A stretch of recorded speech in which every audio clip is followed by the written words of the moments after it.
Hello दोस्तों, कैसे हैं आप सब। उम्मीद करता हूँ कि सब बढ़िया होगा। दोस्तों, आज हम आपको जिस देश के बारे में रोमांचक जानकारी देने वाले हैं, उस देश का नाम ही रेगिस्तान के नाम पे पड़ा है। एक ऐसी कंट्री जहाँ पर लोगों की जनसंख्या इतनी कम है कि यहाँ पर आप जंगली जानवरों को वैसे ही घूमते हुए देख सकते हैं। दोस्तों, ये देश अफ्रीका कॉन्टिनेंट की एकमात्र कंट्री है जहाँ की एक महिला को प्राइम मिनिस्टर बनाया गया। यहाँ की बात ही अलग है। कई लोगों का मानना है कि अगर वर्ल्ड की द बेस्ट वाइल्ड लाइफ देखनी हो तो आंख मूंद कर आप इस देश की यात्रा पे आ जाएं। साथ ही दोस्तों, आपको ये भी बता दूं कि इस देश का डायरेक्ट कनेक्शन हॉलीवुड से है। दोस्तों, आज मैं आपको अफ्रीका कॉन्टिनेंट के नामीबिया देश के बारे में रोचक जानकारियां देने वाला हूं। दोस्तों, सबसे पहले तो आपको बता दूं कि नामीबिया देश का ऑफिशियल नाम है रिपब्लिक ऑफ नामीबिया। इस देश का border Atlantic ocean, Zambia, Angola, Botswana और साउथ अफ्रीका से मिलता है। इस देश की कुल जनसंख्या है 25 लाख के आसपास। यहाँ की पॉपुलेशन डेंसिटी 9 के बराबर है। जी हाँ, 3 लोग पर स्क्वायर किलोमीटर आपको यहाँ पे नजर आएंगे। आपको बता दें, नामीबिया 8,23,290 स्क्वायर किलोमीटर में फैला हुआ है। दोस्तों, क्या आपको पता है कि इस देश का नाम नामीबिया कैसे पड़ा? आपको जानकर हैरानी होगी कि यहाँ पर जो नामिब डेजर्ट है वो दुनिया का सबसे ओल्डेस्ट डेजर्ट है। कहा जाता है कि ये कम से कम 80 मिलियन साल पुराना है। इसी रेगिस्तान के नाम पर इस देश का नाम भी रखा गया है। यहाँ के लोगों का मानना है कि ये रेगिस्तान ही इनकी पहचान है।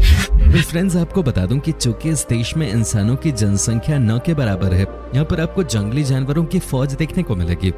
वाइल्ड लाइफ के मामले में जानने वाले लोगों के लिए ये देश जन्नत से कम नहीं है।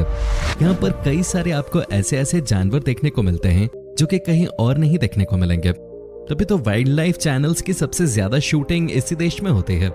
दोस्तों, क्या आपने कभी कोलमनस्कॉप के बारे में सुना है क्या? अगर नहीं तो आपको बता दूं कि इसे घोस्ट सिटी कहा जाता है, क्योंकि एक समय यहाँ बहुत चहल पहल हुआ करते थे, पर आज यहाँ रेत ही रेत है। लेकिन दोस्तों, आपको बता दूं कि एक समय था जब इसी शहर के हॉस्पिटल में दुनिया की सबसे पहली एक्सरे मशीन का इस्तेमाल किया गया था। पर आज ये टूरिस्ट हॉस्पिटल बन गया है, क्योंकि यहाँ पर अब सिर्फ रेत ही रेत है। दोस्तों, आपको बता दूं कि कोलमनस्कॉप शहर आजकल टूरिस्ट स्पॉट बना हुआ है। लेकिन क्या आपको पता है कि इसके पीछे क्या वजह हो सकती है? एक समय था जब यहाँ पर डायमंड को खोजकर निकाला जाता था।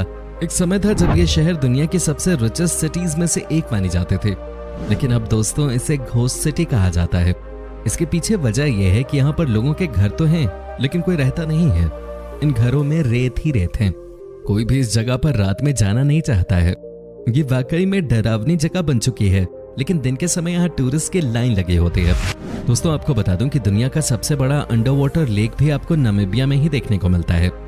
डब्ड ड्रैगन्स के नाम से मशहूर इस लेक को देखने के लिए बहुत सारे टूरिस्ट आते हैं और ये कमाल की जगह है जहाँ पर कि आज भी साइंटिस्ट कई सारी चीजों को लेकर रिसर्च कर रहे हैं। दोस्तों, आपको बता दूं कि नामीबिया की एक ट्राइब जिसका नाम है हेरेरो, उसके लोग आज भी आपको जर्मन ड्रेसेस में नजर आएंगे।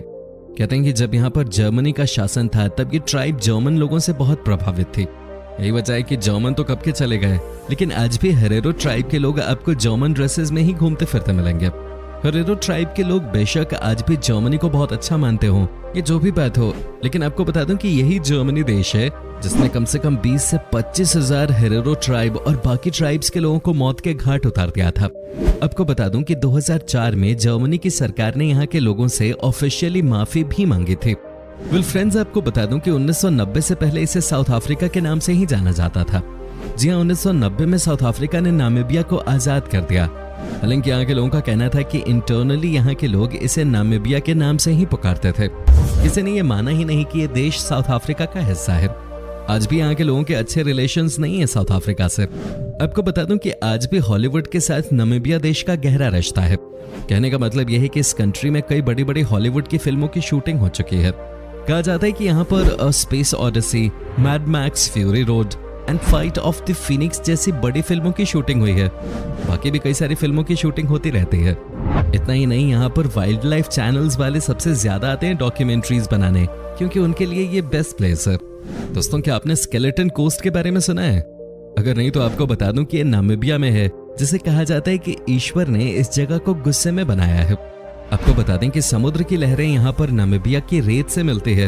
आपको यकीन नहीं होगा, लेकिन इस जगह पर आपको हजारों की संख्या में हड्डियां नजर आती हैं। कहते हैं कि यहाँ पर कोई भी इंसान ऐसा नहीं है जो कि आया हो और बिना स्केलेटन के दर्शन किए यहाँ से गया हो। ये जगह भी बहुत डरावनी है। कहा जाता है कि जब आप रेत को पार करके समुद्र के किनारे पहुंचते हैं तो आपको अंदाजा हो जाता है कि ये कोई अलग जगह है। दोस्तों स्केलेटन कोस्ट के बारे में कहा जाता है कि यहाँ पर आपको कई सारे ऐसे ऐसे बोट्स दिख जाते हैं जो कि सालों से यहीं पड़े हुए हैं। आपको जानकर हैरानी होगी कि इन बोट्स को भी हॉन्टेड कहा जाता है। माना जाता है कि यहाँ पर कई सारी ऐसी चीजें घटित हो जाती हैं जो कि किसी की भी समझ से परे हैं। तभी तो यहाँ पर जो टूरिस्ट आते हैं वो भी दिन ही दिन में यहाँ से घूम के निकल जाते हैं। दोस्तों आपको बता दूं कि नामीबिया का सबसे बड़ा सोर्स ऑफ इनकम है माइनिंग। जी हाँ, नामीबिया खनिज संपदा के मामले में बहुत रिच है। कहते हैं कि यहाँ से कई सारी ऐसी चीजें हैं जो कि दुनिया के अलग अलग कोनों में भेजी जाती हैं। यूरेनियम का प्रोडक्शन इस देश में बड़े लेवल पे किया जाता है। कहा जाता है कि नामीबिया दुनिया का 5वां सबसे बड़ा यूरेनियम प्रोड्यूसर है। वेल फ्रेंड्स, नामीबिया के लोगों के बारे में कहा जाता है कि बेसिकली बहुत ही प्राइवेट लोग होते हैं। कहने का मतलब ये है कि यहाँ के लोग ज्यादा किसी से घुल मिल कर रहने की कोशिश नहीं करते। इसके पीछे कई सारी वजहें हो सकती हैं, लेकिन सबसे इंपॉर्टेंट वजह जो है वो ये है कि यहाँ के लोगों ने किसी पे भी ट्रस्ट करना छोड़ दिया है। अब जब भी इस देश में जाते हैं तो वैसे आपको गाइड्स बहुत हेल्पफुल मिलेंगे, लेकिन बाकी लोग आपको ज्यादा इंटरैक्टिव नहीं दिखाई देंगे। दोस्तों ये बात तो आपको पता ही है कि नामीबिया अपने वाइल्ड लाइफ के लिए जाना जाता है। आपको बता दूं कि यहाँ पर आपको तरह तरह के जानवर देखने को मिलते हैं। साथ ही दोस्तों यहाँ पर आपको सुनसान एरियाज बहुत ज्यादा नजर आएंगे। जी हाँ, कहा जाता है कि जितने भी दुनिया के जानवर हैं वो यहाँ पर मौजूद हैं। दोस्तों क्या आपने इटोशा नेशनल पार्क के बारे में सुना है? अगर नहीं तो हम आपको बता देते हैं। ये एक ऐसी जगह है जो कि वर्ल्ड फेमस है। अब कह सकते हैं कि दुनिया का ये सबसे बड़ा नेशनल पार्क है जहां पर जानवर ही जानवर आपको नजर आएंगे। ये कुल मिलाकर 22,270 स्क्वायर किलोमीटर में फैला हुआ है। यहाँ पर आपको कम से कम 800 से 900 लायंस देखने को मिलते हैं। यहाँ पर चीता भी है और कोई भी ऐसा जानवर नहीं है जो कि यहाँ देखने को न मिले। यह है दुनिया का सबसे फेमस जानवरों का डेस्टिनेशन।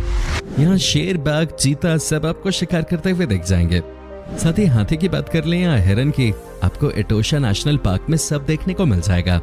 दोस्तों आपके लिए ये जानना बहुत जरूरी है कि जब भी आप यहाँ पर सफारी पे जाएं तो थोड़ा सतर्क रहें। आपको पता भी नहीं चलेगा और कहीं से हमला हो सकता है, लेकिन आपको ज्यादा घबराने की जरूरत नहीं है। यहाँ आपको बड़ी संख्या में सैलानी नजर आएंगे। दोस्तों नामीबिया की राजधानी है विंडहोक, जो यहाँ का सबसे खूबसूरत शहर भी है। लेकिन एक बात जो यहाँ की सबसे फनी लगती है वो ये है कि इस शहर के स्ट्रीट्स के नाम बहुत ही अजीबोगरीब है। Communist, dictators and controversial African presidents के नाम पे यहाँ के रोड्स के नाम रखे गए हैं। For example Fidel Castro street and Robert Mugabe avenue. कमाल है। दोस्तों कहा जाता है कि दुनिया में 200 से ज्यादा देश हैं, लेकिन जब बात होती है स्पेस से किसी देश की सुंदरता को देखने की तो सबसे आगे नामीबिया का नाम ही लिया जाता है। आपको यकीन नहीं होगा, लेकिन ये किसी बड़े पेंटर की कल्पना से कम नजर नहीं आता स्पेस से। रेत होने की वजह से ये कंट्री पूरी तरह से गोल्डन दिखाई देता है। दोस्तों आपको बता दूं कि यहाँ की राजधानी यानी कि विंडहोक से एक सुपर कूल ट्रेन चलती है जो कि 220 मील की दूरी को कवर करती है। आपको जानकर हैरानी होगी कि ये दुनिया की one of the best luxury trains में से एक मानी जाती है, जिसका नाम है द डेजर्ट एक्सप्रेस। अब जब इस ट्रेन में बैठकर सफर करते हैं तो आपको पता चलता है कि यहाँ का नजारा कैसा है। आप इस देश को बहुत नजदीक से जान सकते हैं इस ट्रेन पे बैठने के बाद। साथ ही साथ आपको ये भी बता दें कि इस ट्रेन में जब आप सफर करते हैं तो आपको लगता है कि आप किसी बड़े 7 स्टार होटल में हैं, क्योंकि आपको यहाँ पे बहुत ही शानदार खाना मिलता है, जबरदस्त वाइन पीने को मिलती है और आप जो भी चाहते हैं सब मिल जाता है। तो कहने का मतलब ये है कि आप पार्टी करते करते इस देश के नजारों का आनंद ले सकते हैं। दोस्तों आपको बता दूं कि नामीबिया देश के लोगों को बहुत ही बहादुर समझा जाता है। कहते हैं कि यहाँ के लोग किसी भी चीज से नहीं डरते। तभी तो कहा जाता है कि अगर आप टूरिस्ट हैं तो यहाँ के लोगों से नहीं लड़ो, नहीं तो आप उनसे जीत नहीं सकते। हालांकि ये देश बहुत ही ज्यादा टूरिस्ट फ्रेंडली है, लेकिन फिर भी कई बार यहाँ पे कुछ अनचाही घटनाएं हो जाती हैं। नामीबिया में एक ऐसी जगह है जहां अटलांटिक महासागर यहाँ के वेस्ट कोस्ट के रेगिस्तान से मिलता है। ये दुनिया का सबसे पुराना रेगिस्तान है जो करीब 5.5 करोड़ साल से भी ज्यादा पुराना है। खास बात यह है कि यहाँ दिखने वाले रेत के टीले पूरी दुनिया में सबसे बड़े हैं। दोस्तों आपको बता दूं कि नामीबिया अफ्रीका में सबसे कम उम्र के देशों में से एक है। इसको 21 मार्च 1990 को दक्षिण अफ्रीका से स्वतंत्रता प्राप्त हुई। वर्तमान में यह अफ्रीका में तीसरा सबसे कम उम्र वाला देश है।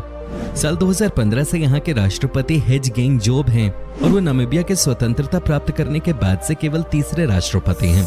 दोस्तों एक दिलचस्प नामीबिया के बारे में फैक्ट ये भी है कि इस देश में 2 बड़े लेकिन बहुत अलग रेगिस्तान हैं। जी हाँ, एक का नाम है नबीब रेगिस्तान और दूसरा कालाहारी रेगिस्तान। ये दोनों डेजर्ट दिखने में बिल्कुल अलग हैं और इनकी भूवैज्ञानिक संरचना भी बिल्कुल अलग है। वैसे भी कहा जाता है कि इस देश में रेत की ऐसी ऐसी चीज आपको दिख जाती है जिसकी आपने कल्पना भी नहीं की होगी। दोस्तों क्या आपने वेलविचिया मिराबिलिस पौधे के बारे में सुना है? अगर नहीं तो आपको बता दूं कि दुनिया का सबसे यूनिक प्लांट है। कहते हैं कि ये पेड़ आपको सिर्फ और सिर्फ नामीबिया में ही देखने को मिलता है। एक्चुअली ये प्लांट रेगिस्तान में ही होते हैं और सबसे मस्त बात यह है कि ये प्लांट हजारों सालों तक जिंदा रहते हैं। दोस्तों आपको बता दूं कि नामीबिया देश को अफ्रीका की सबसे प्यासी कंट्री भी कहा जाता है। वैसे तो अफ्रीका में कहीं भी बारिश नहीं होती है, लेकिन नामीबिया इसमें भी सबसे आगे है। यही वजह है कि आपको पूरा का पूरा देश येलो और ब्राउन कलर में नजर आता है। यहाँ कभी कभी बारिश देखने को मिलती है, लेकिन मार्च से लेकर नवंबर के महीने तक यहाँ भीषण गर्मी होती है। तो दोस्तों ये था नामीबिया। कैसा लगा हमें कमेंट करके जरूर बताएं। क्या आपने कभी ये कंट्री विजिट की है, और अगर की है तो आपका एक्सपीरियंस कैसा रहा ये भी हमारे साथ शेयर जरूर कीजिएगा। वीडियो अच्छी लगी हो तो इसे लाइक कीजिए। अगर आप ये वीडियो YouTube पे देख रहे हैं तो चैनल को सब्सक्राइब कीजिए, और अगर Facebook पर देख रहे हैं तो हमारे पेज को फॉलो जरूर कीजिएगा। फिलहाल मिलता हूँ आपसे अगली वीडियो में, तब तक के लिए bye bye and take care.